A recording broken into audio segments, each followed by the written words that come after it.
Hi, I'm Michael Gadlin. And I'm Kate Perdoni. Welcome back to Arts District on Rocky Mountain PBS. You see them everywhere you look. I've even been commissioned to make them. Murals inspire us every day, and they're adding personality to downtown Denver with colors, character, and stories from our city. In addition to locals like Michael, artists from all over the world have been hired to paint Denver's murals. Arts District reporter Sebastian Powell shows us the street art of Mile High through the eyes of a local connoisseur. You can find at least one in every neighborhood of Mile High. There are more than 100 of them in downtown Denver alone.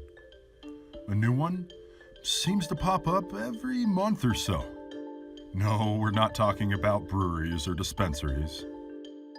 Denver's street art scene has evolved recently into a vibrant melting pot of eclectic styles and absolutely breathtaking murals. Massive compositions, some of which belong on a canvas in a museum. And while some of these murals are privately funded, the City of Denver's Urban Arts Fund is responsible for creating nearly 300 new murals since 2008. It's helped save more than 350,000 square feet of walls from being vandalized as well.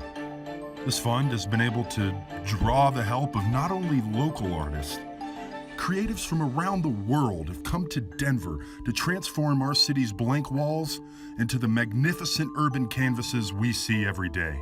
The City of Denver's objective for public art is to enhance our city's identity across the globe and its civic pride here at home, broadening our citizens' understanding of and day-to-day experience with street art and the murals that make our city what it is today. Even with hundreds of unique creations across Denver, many of them can be tough to find. Most of these works of art are tucked away in alleys or in side streets, hidden from the public view. Luckily, one woman has carved a path for us, for anyone willing to get themselves lost in the vast landscape of Denver street art. Born in Winter Park, Colorado, Corey Anderson went to school in Boulder before calling Denver home in 2016. As a writer for 303 magazine, she tells us her passion for street art, combined with her knowledge of local art and culture, led to a surprise phone call from the Denver Art Museum. The first thing that really happened was the Denver Art Museum asked me kind of out of the blue if I wanted to take a bunch of their design council around Rhino and show them murals. They had been following me, my writing and my articles, and said that I was someone that knew a lot about street art. And so it really took this outsider's point of view coming around and saying, you know, you're an expert on street art, we want you to show us around, that really sparked the idea, and that was last October. And so I realized, like, maybe I am knowledgeable enough to do this. Yeah. Since then, she's gone on to create Rebel Tours and its parent company, the Street Art Network. Corey tells us prepping for these tours can be an odyssey in and of itself.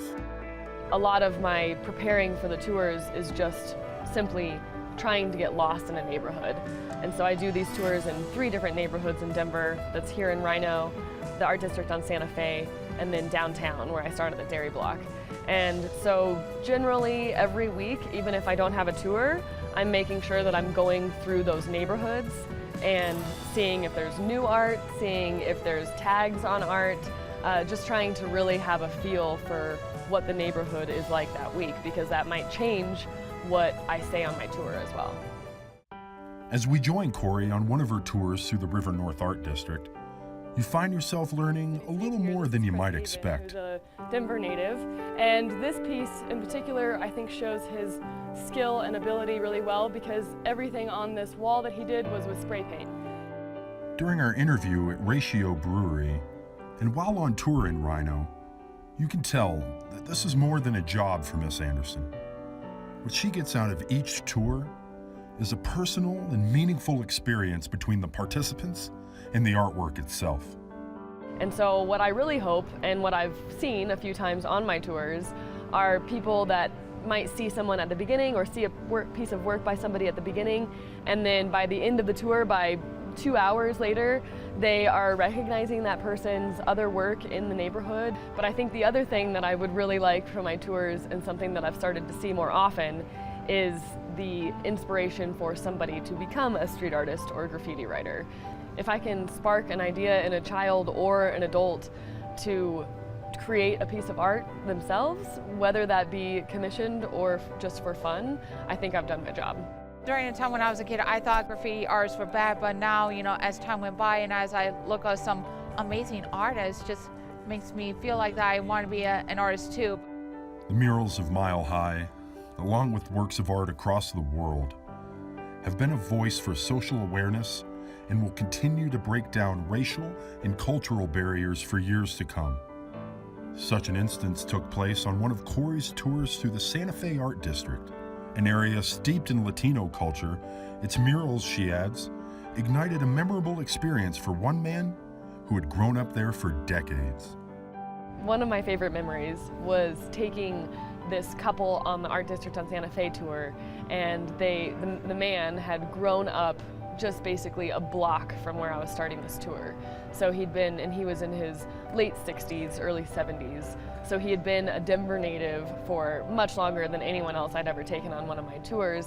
And at first I was a little bit intimidated by it, just thinking maybe he knows more about this whole thing than I do, and what if I don't have anything to tell him that's new or exciting?